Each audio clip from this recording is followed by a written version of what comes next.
I am Asif. I am the founder and CEO of an AI company called Support Vectors. It's located in Fremont. We provide training in AI for engineers and for leadership people. At the same time, we provide consulting and implementations. So if you have a problem and you would like to know how to solve it, we are a good place to come and talk. Absolutely. Go ahead and take a look at Support Vectors website if you want to figure out what are they working on. They also have a 3-part free meetup that's going on at the moment. You can go and Yes. look up the information on their website, subscribe to their newsletter. And the 3-part meetup is absolutely free to attend and join. And the 3-part meetup is going to introduce you to generative AI. So if you are figuring out what is this new buzz about, what's generative AI about, go and take a look at it. Again, it's a free opportunity. So why not upskill your knowledge and just understand what exactly is the world talking about when it comes to generative AI? Obviously, Asif, over the past decade, 2 decades, AI has grown by leaps and bounds. And it feels like we are at that hockey stick moment where in the next decade, AI is going to grow without any bounds at all, right? Not just by leaps and bounds, but without any boundaries. And how do we regulate? How do we control this untethered growth of AI so that that growth attributes to the progress of humanity, to the betterment of humanity, and not the other way around? We all have been talking about how AI is a tool. Just like the discoveries about nuclear fission, they were a tool. However, a tool could be used to create clean energy for years, or it can be used to impact people for years, like the atomic bomb that was dropped on Hiroshima and Nagasaki, the effects of which are still seen in kids who are being born in the region. Tell me, Asif, when it comes to AI, what are the concerns around ethical usage of AI that you are broadly looking at? See, we are at an inflection point in history. In the past, when we would discover technology, we had a reasonably good idea what it could do. And those technologies didn't have a mechanism to self-improve. Today, we have artificial intelligence, and it seems like a step function. We have moved up suddenly in the last 3-4 years. It's become highly efficient and very good at doing things.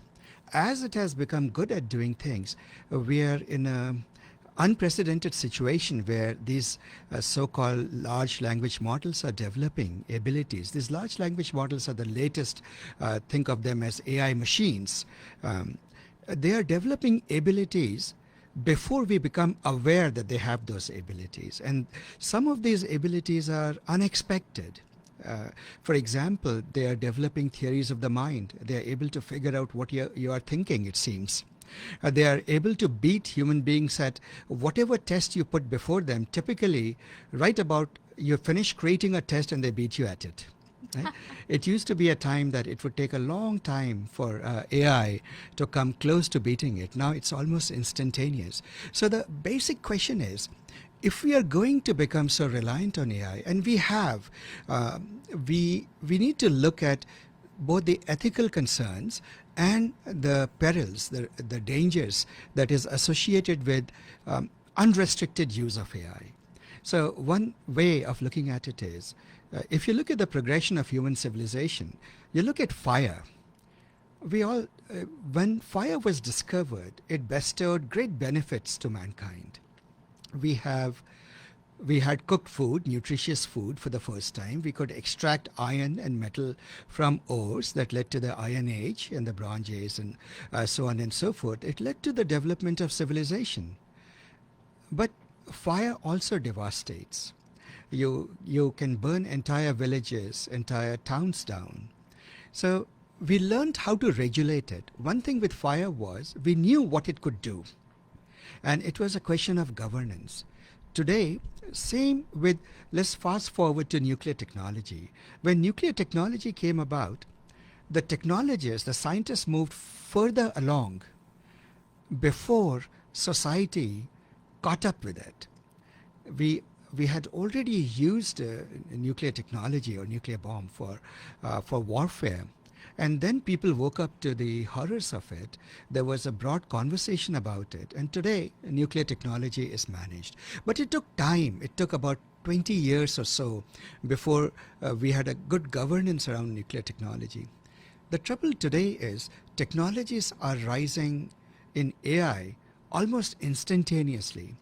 If you see how long it took for things like Google or Facebook to get to 100 million users, it was months or years.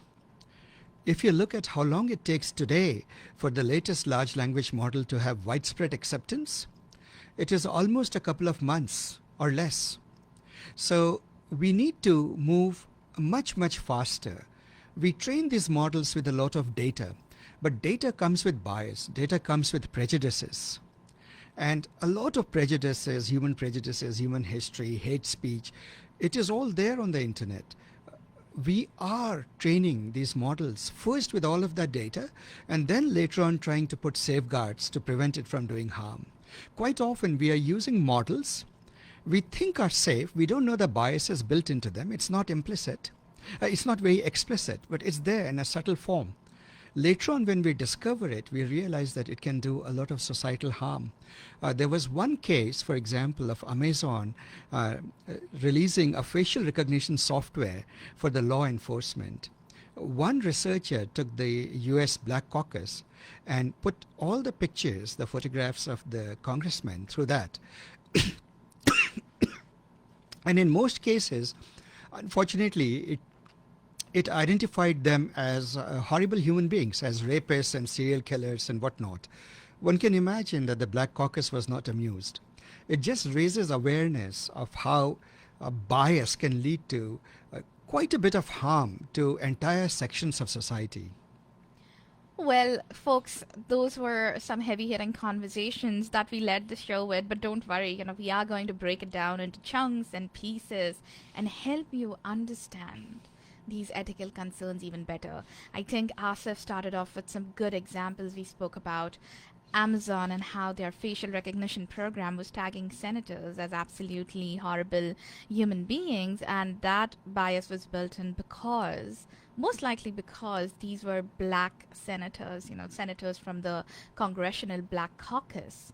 Yes. And if it was another white guy, maybe it could have been different. We can easily see how these biases find their way through the systems. We're going to talk about it, how does an AI system get biased, right? We will talk about all of these. Let's start with some of the broad ethical concerns around AI that we have, like privacy of individuals, right? Or when it comes to accountability, who is going to be accountable for the actions taken by an AI algorithm that has been created by a company? Is AI going to be held liable, or is it going to be the creators of that AI algorithm?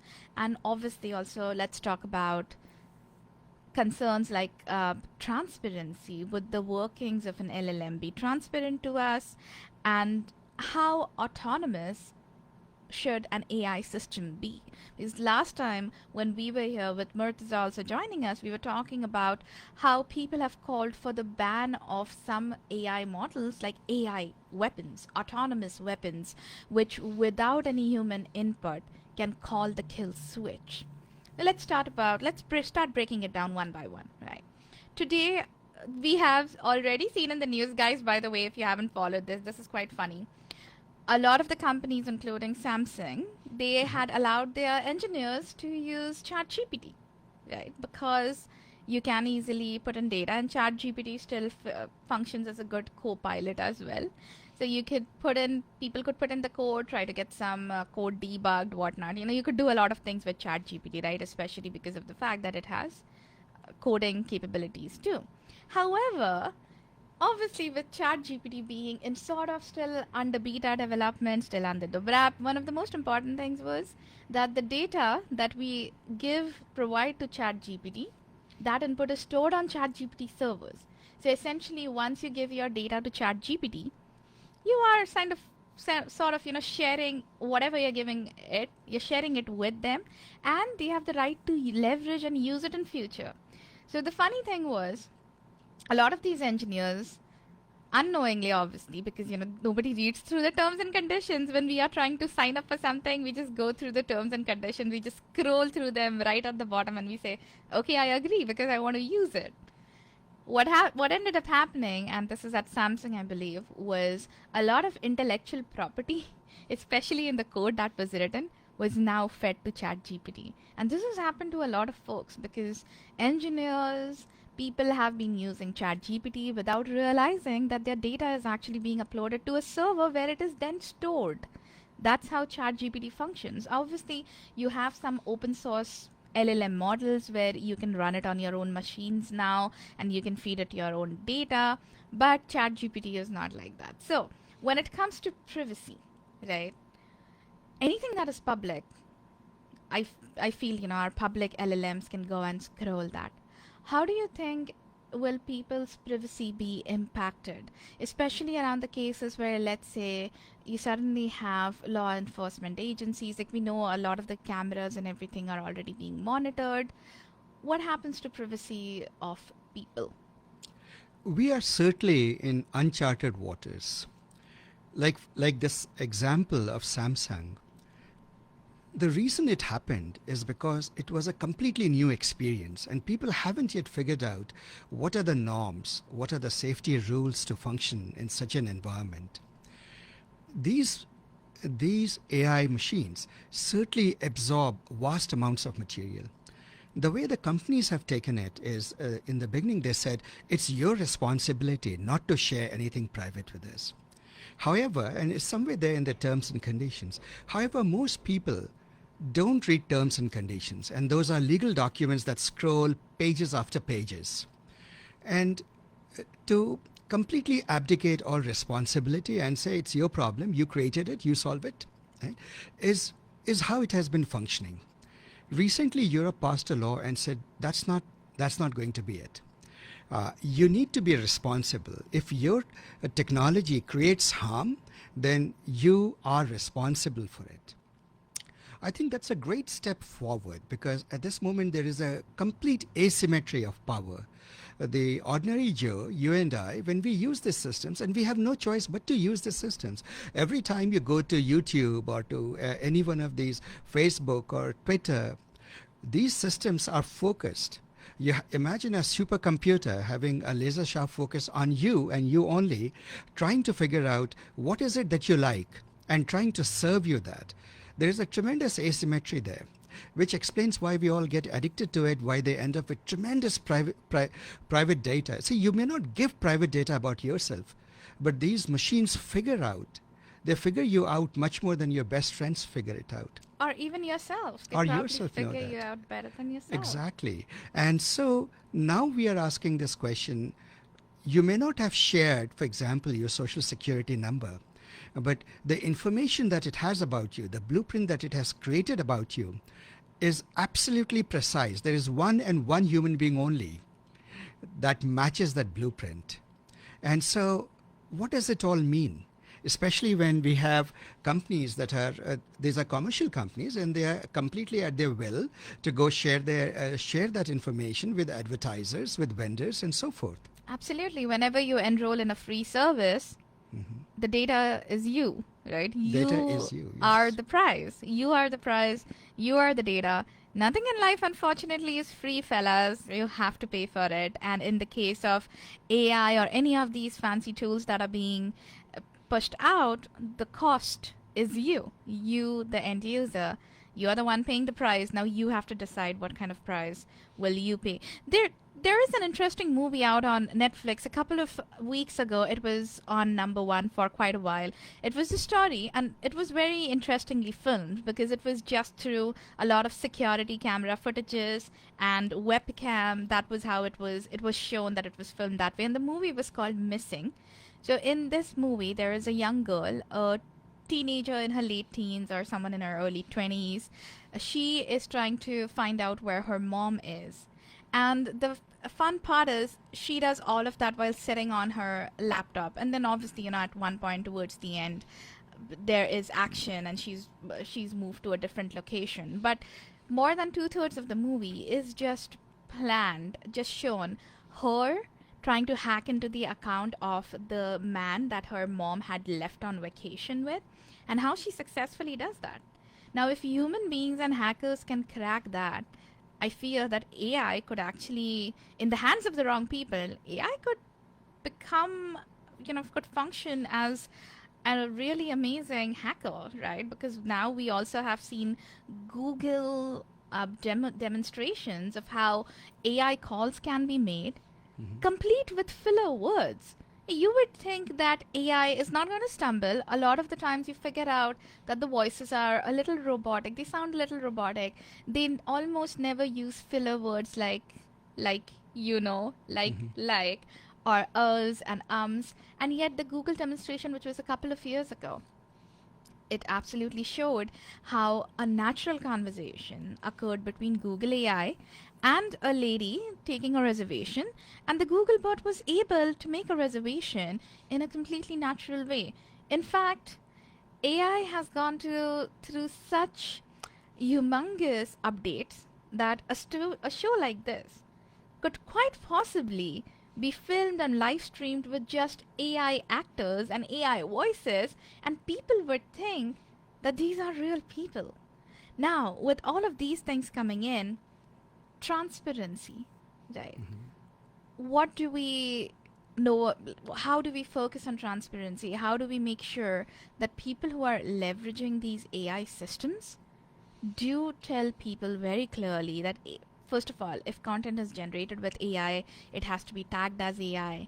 It has to be very easy to identify the deep fakes from the originals, as well as the fact you spoke about creating that blueprint, right, where or a fingerprint for each person. And we call it a fingerprint because not even twins have same fingerprints, but they will have the exact same DNA, identical twins, but they won't have the same fingerprint. So as all of this is being done, how do we create transparency for the layman?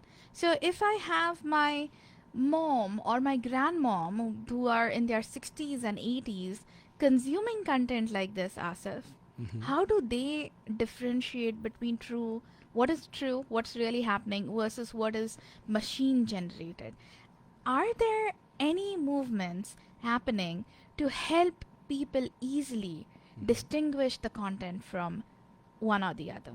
See, you have to create governance and laws to prevent that. And many bodies are trying to do that. European government is trying to do that. US government is trying to do that. All countries are trying to do that. What they are trying is from what they know. So how do we enforce transparency? Every deep fake, if it by law needs to have a watermark saying it's deep fake, for example, it would help the situation. Our main problem today is that it's not just the bad actors. It is the fact that the laws are not moving fast enough. Somebody put it very wisely. He says that I believe these are the folks who created the movie The Social Dilemma. They said that we are dealing with a Stone Age brain which hasn't evolved much since Stone Age. We are dealing, to protect which are the laws of the 19th century, and there is AI which has godlike powers, right? And so it can be easily used to manipulate human beings. How do we prevent it? No one really knows what will be sufficient.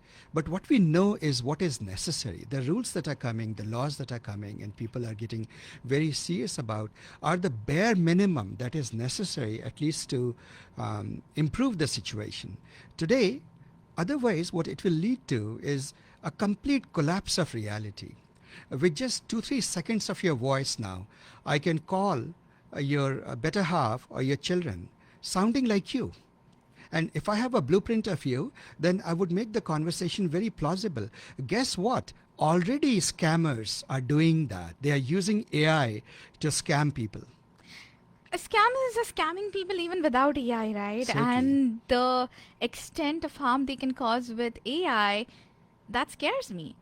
I can tell you there were so many people, especially immigrants, who were falling scam to this large ring, which unfortunately was being run out of India, that we widely know as the IRS scam, where they would call people and say, the IRS is going to come and arrest you. You have to go and transfer XYZ dollars that you owe in taxes through Western Union. Yes. Since when did IRS start using Western Union? And the funny thing is that a lot of these people who were scammed, they were not people in their 70s or 80s who have no knowledge about the internet era. A lot of them were immigrants, a lot of them were smart people, techies working in different companies who fell victim to that. And they went and sent that money. And it was a multi-million-dollar ring being run by some kid who was in early or late 20s, based out of India, and all of these phonies were in India. I had received one such call, and true to my nature, I have this habit of digging very deep. After the call, when I went and researched, I got to know that the IRS will never ever call you. All their communication is through paper. But the ring was so well modified. The number that they asked me to call, they said, oh, if you want to talk, first of all, their call would come from a number on the screen that looked like 01911. I don't even know how they managed to do that, but obviously they had wizardry somewhere over there.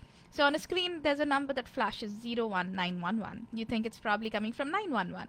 Funny part, when 911 calls you, it never says 911. It says private number calling. Then these are things that you figure out later on, though, right? The next thing, the number that they gave you, when I went on Google search and I tried finding that 1-800 number, I just tried looking for IRS phone number. They had manipulated the search engine algorithm to such an extent that Google, as its highlight, it would literally show that 1800 number as the right number to call for IRS. They had orchestrated this without generative AI, without even getting a lot of help from AI at that point.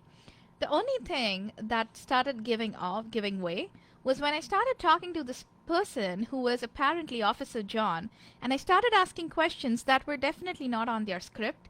His accent started slipping, and it went from, hi, I'm Officer John, to, oh, I don't know this. So I figured out this guy is no Officer John. And I said, you know what?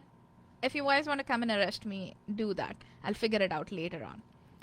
If that had not happened, now I'm thinking, what if the other actor was an AI bot, right? Who knew not just what Officer John would sound like, but like we know, GPTs recently passed the California bar.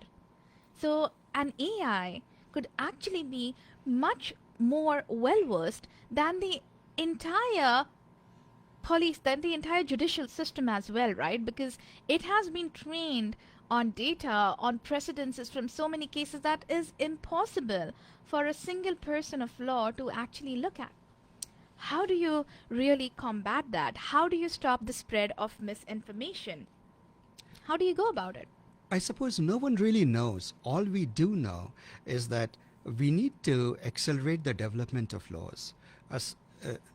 And see, if you look at social media, when we had the first contact with social media, it came through, or it was facilitated by the fact that storage became quite cheap. So you could give Facebook, and computing was cheap. You could make Facebook, Twitter, all of these things are free for the consumer.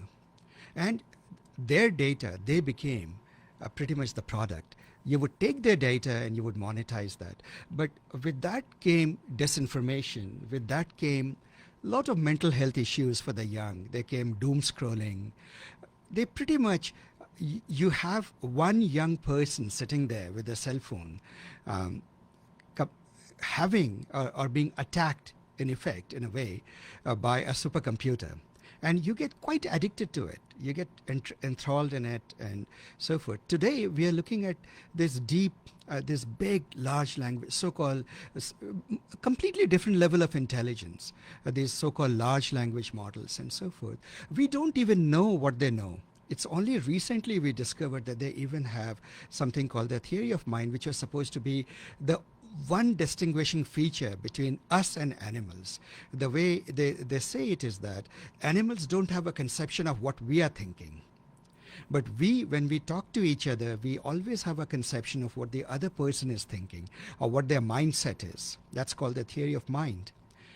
There was recently a paper that showed that actually these machines have had that ability for months before we discovered they have it. Now the thing is, can they be used for evil? Even when you don't want to have it used for evil, it can get used. There was a case recently of social media where a young person was practically led, asked, there's a person who is more than about 18, 20 years my older and wants to go out on a date with me.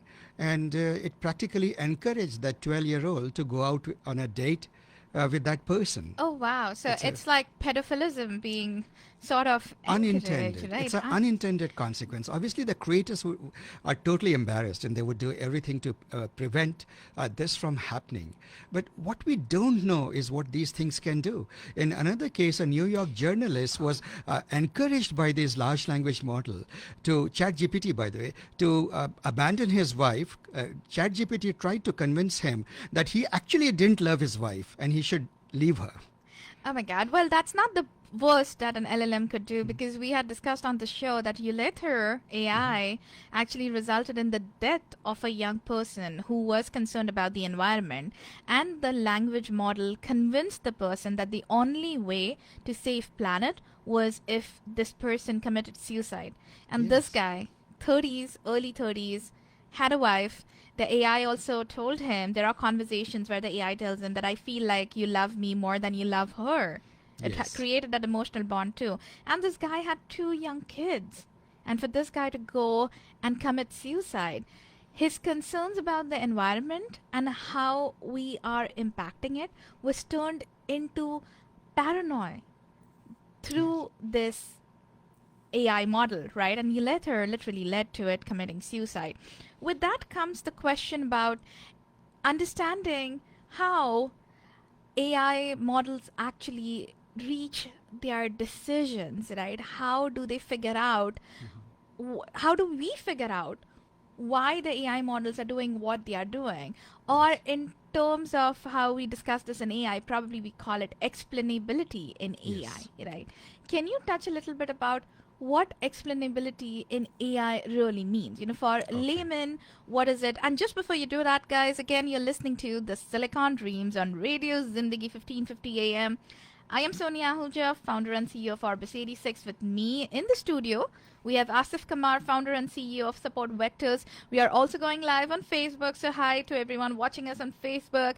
And if you want to call in, if you want to talk about any experience, recent experience that you have had with AI, or even with any scams, or you have read some news article and you are concerned and you want to talk about ethics in AI, go ahead and give us a call. The number for studio is 510-322-1550, because we are on 1550 AM. So again, it's 510-322-1550. Go ahead and give us a call. Again, you're listening to the Silicon Dreams on Radio Zindagi 1550 AM. Asif, go ahead and please explain to us newbies, what does explainability in AI indicate? What does it mean? Yeah. To explain interpretability, I'll take a toy example. Let us say that you ask AI, will give you the weight of an animal and the size of the animal. And you have to tell whether it's a cow or a duck. Right? Now, you take a lot of data and you give it. After a little while, the AI comes to a conclusion, and it explains itself and says, if the size is bigger than this, and if the weight is bigger than this, it's a big heavy animal, and big heavy animals are cows, as versus ducks, which are light feathery small animals With hollow bones. and so forth. And so it is an explanation of why it is taking one particular animal and calling it, let's say, a duck. Right? Now, when machine learning started, most of the models could give simple explanation. Somewhere around the turn of the century, in the 1990s, we started encountering models where there was a sort of a Faustian bargain. You had to, you could get more accuracy, more performance, predictive performance from the model. But the price you paid is it could not quite clearly explain itself. And many people, so people puzzled over it, that what kind of a model is it? It doesn't advance our knowledge. It just gives us a better prediction, which is more right. But we have no idea what it is doing. When these models began to come, a lot of people argued that that's all right. If the goal is to get better predictions, you get it. But soon people began to realize that there's danger in it. These models are called black box models. Their inherent structure is such that even if you open it up, you can look at the parts, you can see how they are organized, but you can't make a common sense explanation out of it. It's too abstract, too mathematical. And even mathematicians can't quite figure it out. In fact, today we are in a situation that nobody really knows how these big models work. So then started this entire field of inquiry in AI that's called explainability in AI. What you would do is you would build another model whose job was to reimpose some interpretation, some idea of how this big model is making decisions, right? Wow, so it's like you need a diamond to cut a diamond, right? So Right. similarly, you need another AI model to really break down and figure out the mind of this other AI model, and the only job it is tasked with is explaining how the AI model is arriving at a decision-making process. The way you explained it, I love it. What I'm thinking about is what you said, right? That the AI model started helping us in decision making, and earlier the past 2 decades have been mostly around predictive AI. Right now we are looking at transformative AI with transformers, etc., and the large language models. This in itself is a new innovation. However, AI has been around for decades now, right? I mean, the calculators that we have on our phone, technically even those are AI, because machines, it's just artificial intelligence, right? A chip that is able to perform functions. AI, the term also started a while back, decades back. With that being said, the one thing that really caught my ear when you were talking about it was these models helped us get to our destinations faster, quicker.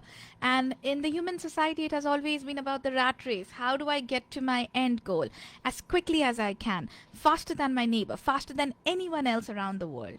However, along the way, do you feel like human intelligence itself could be stunted and we become so dependent on these AI models that we are not able to really think for ourselves? Because if the AI model is not even explaining to us how did it get to the point where it is at, then we are only consuming the output without necessarily interpreting or analyzing the journey that this model took.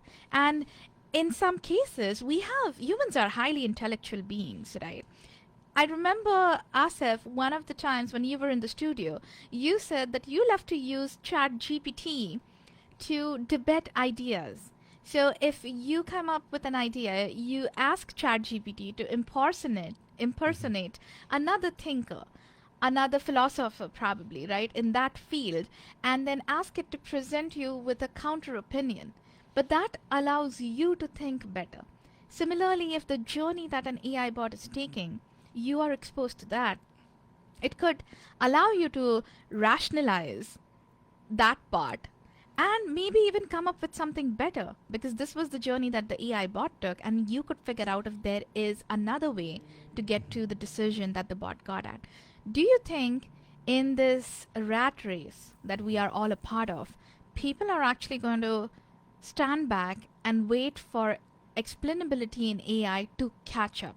Because I honestly feel, as you have said many times, we don't know a lot of things about these large language models, including this amazing theory of mind that you introduced me to, right? That AI has been trying to figure us out. When we say that Meta is figuring us out, Facebook knows me better than I do, it knows exactly what I want to see. Obviously, it's not Mark Zuckerberg himself analyzing everything. It's the AI that they're using there. And we didn't even realize that theory of mind is such a real thing, and it's been working on us for years now. So what do you think? What will happen? Do you think our human growth, our own intelligence itself, could be stunted because explainability in AI is yet to catch Is up? work in progress. I would like to answer it in two parts. One is the immediate thing. See, AI is not all doom and gloom. Certainly, it is a powerful tool that brings us a lot of benefits. Like the example you gave, it helps sharpen your thinking. So it certainly has lots of uses. It is going to revolutionize healthcare, it's going to revolutionize education and many things. Our main problem is it going to stunt human intelligence? It has been doing that for a long time, right? There is it is worth asking today, um, how many people actually remember what 47 times 29 would be, and they Oh, could do it in their head, or they could do it on a piece of paper quickly, right?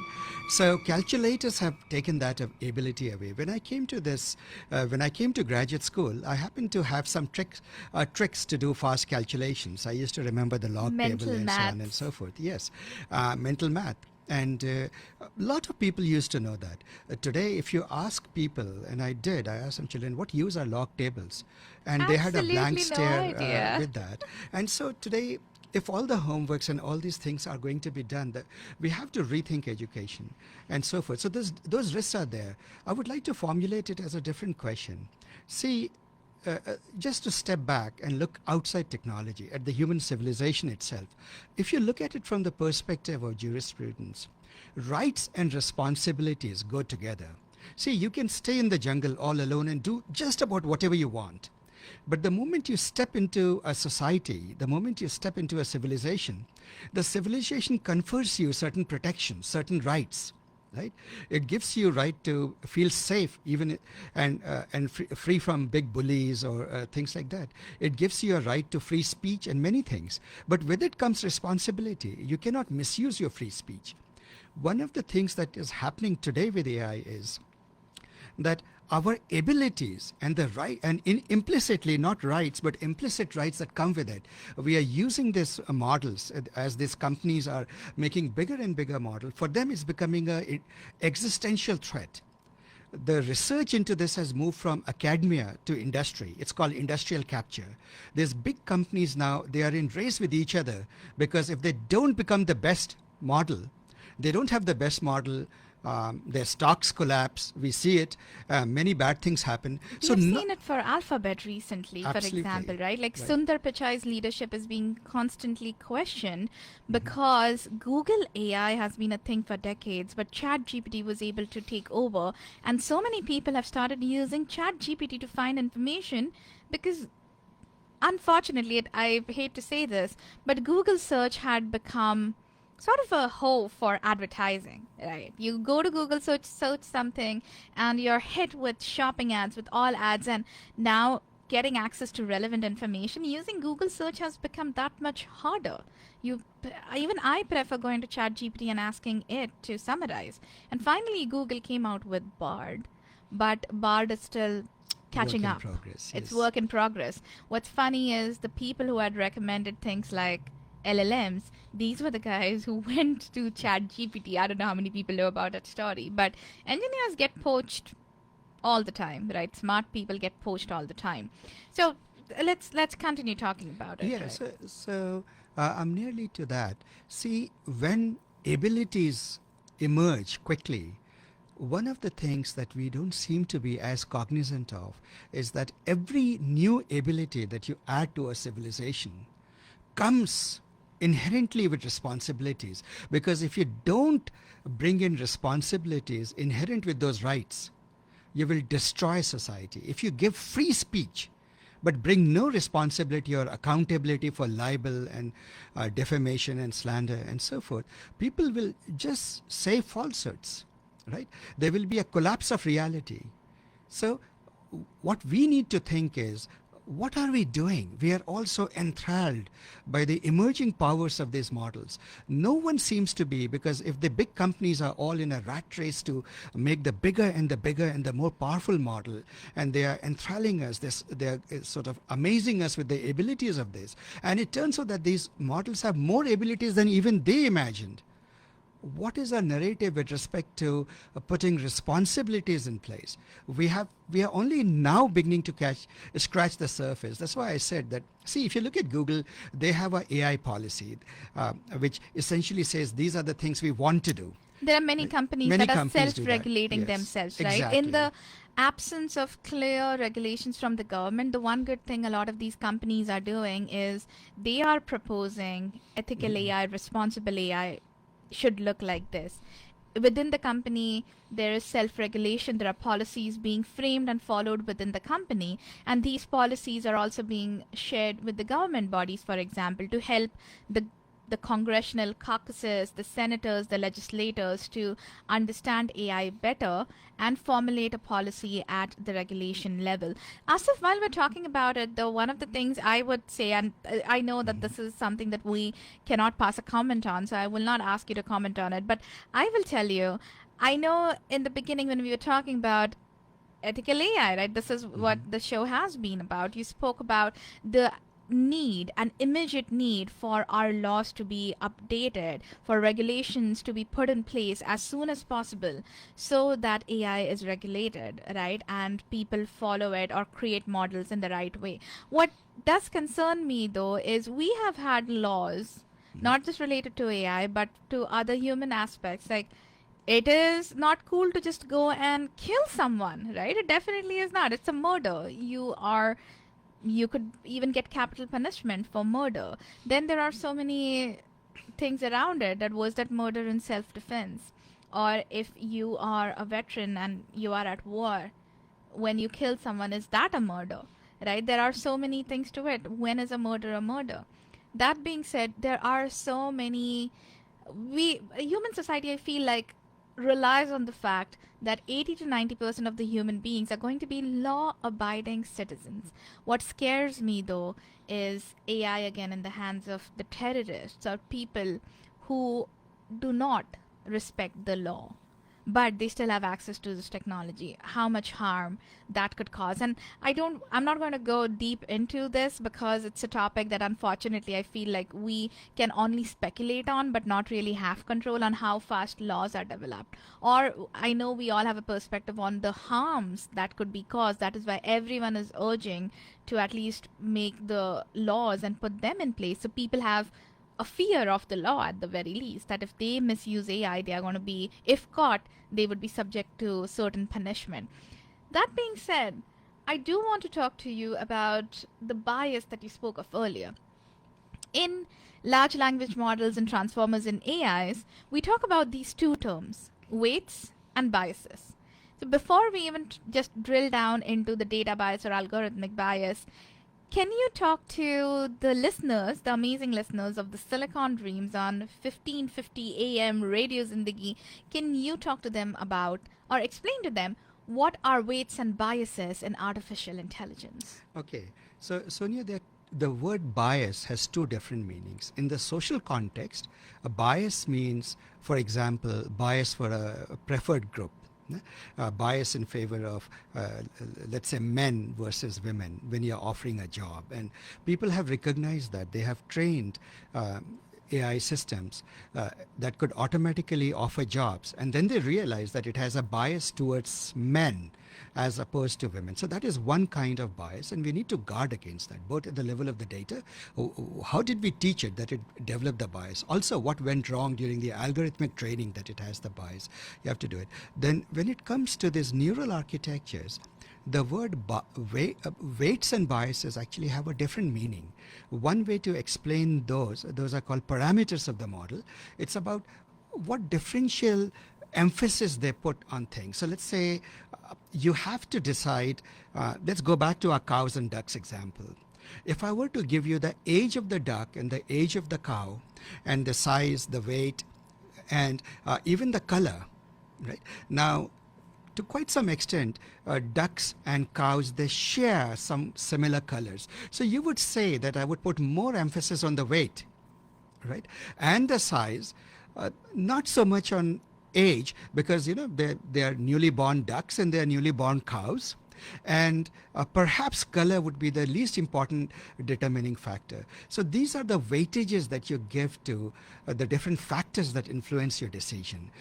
Those are the weights. That's one way of looking at weights. And bias is, in that context, bias is just a weight that is there to add to the total, just to make sure you're making the right decision. So bias has an entirely different meaning. But when we talk of bias in the societal context, we mean differentially or preferentially discriminating for or against some group The of people. example of Black Caucus, for Black example, Caucus, right? yes. They were senators, and yet Yes. when fed to an algorithm that was already biased, because most likely the data fed to the algorithm was biased. That's what Yes. happened.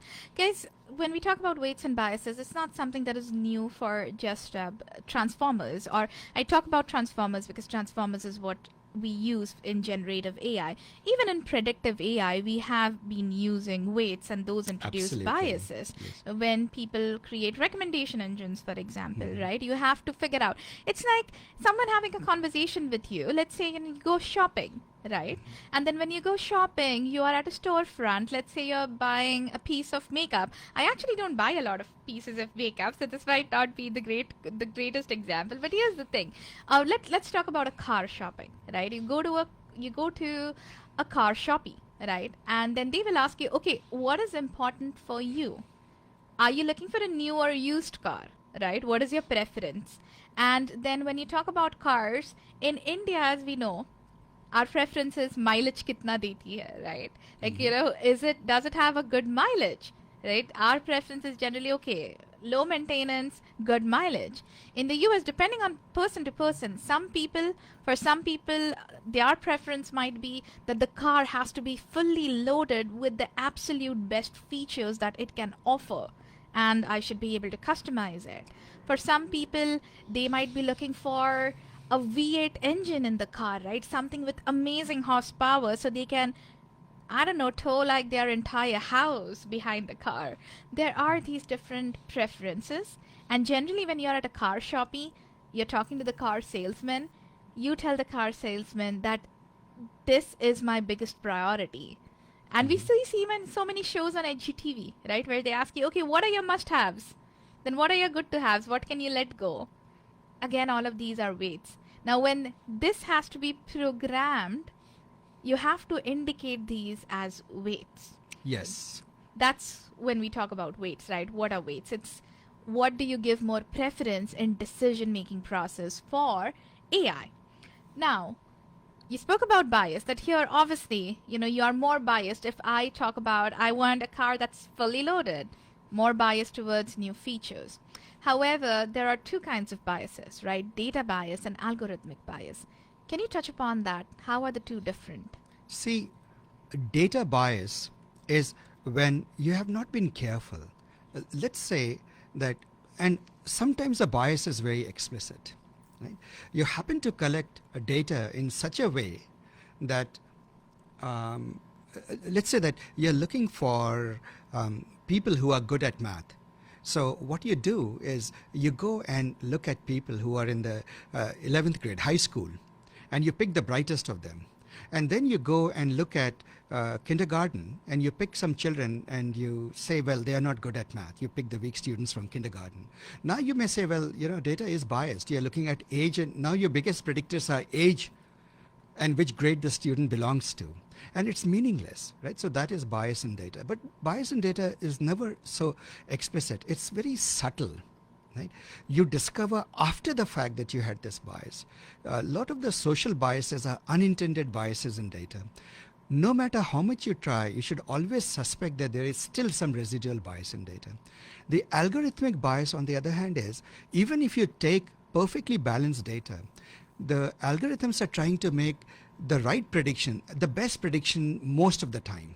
But when they are making the best prediction the most of the time, things that are slightly different from the norm, from the stereotype, there is usually a higher chance of misclassifying those. Right. So, for example, if The in your outliers. study, outliers and things like that, or you have huge data imbalance, you know too little about a group, and so what it will do is it will make a prediction. So one simple example that I give is a quack algorithm would be like this. You go to it and say, do I have cancer? And it would always say, no, we tested you, you don't have cancer. It would be right 99.9% of the time, because a very small percentage of people have cancer. Have cancer. So Yeah, the chance of you having cancer is Is there. negligent. It's banking on that. And it's wrong. It's biased towards giving one answer. But more than that, it might also latch on to the fact that if somebody, the only cancerous patient it met was above 80. So the next time it meets anybody above 80, it says you have cancer. Oh my God, yes. That would be horrible, right? Yes. Not just for the person who's above 80 who may not have cancer, but also someone young who has cancer. And Yes. as we know, we say constantly that, hey, not everything that Google says is true. Not everything on the internet is true. Now we have to say not everything that ChatGPT tells you is true. And it's because of these things. Literally, I read about a case where hackers, were creating fake packages for engineers, for coders, right? Because they were going on ChatGPT trying to find something. ChatGPT was making up package names. Hackers figured that out, and they started uploading their malicious code as those packages on the NPM repositories. But with that, we can keep having this conversation for long, but now it is time for us to bid adieu, and we will meet again, because there are still a lot of conversations we can have around alignment in AI, around ethical use of AI, and how should we be advancing AI and advancing with AI, building on AI in this world. But with that, I'm going to say bye. This is Soniya Ahuja. You were listening to the Silicon Dreams. Just before I say, Asif, a quick 10-second parting words for our audience. AI brings tremendous power, but like anything that brings power, there should be a sense of tremendous responsibility. Handle AI the way you handle fire. So just like Spider-Man's uncle said it, right? With great power comes great responsibility. So guys, again, let's leverage AI, but let's not lose sight of the responsibilities that we as humans need to consider when we are dealing with AI, when we are creating AI algorithms ourselves. And with that, this is Soniya Ahuja signing off on the Silicon Dreams on 15:50 a.m. If you missed any part of the conversation, look at our Radio Zindagi page on Facebook and go ahead and catch up there. Until then, stay safe, stay healthy. Jiye ja.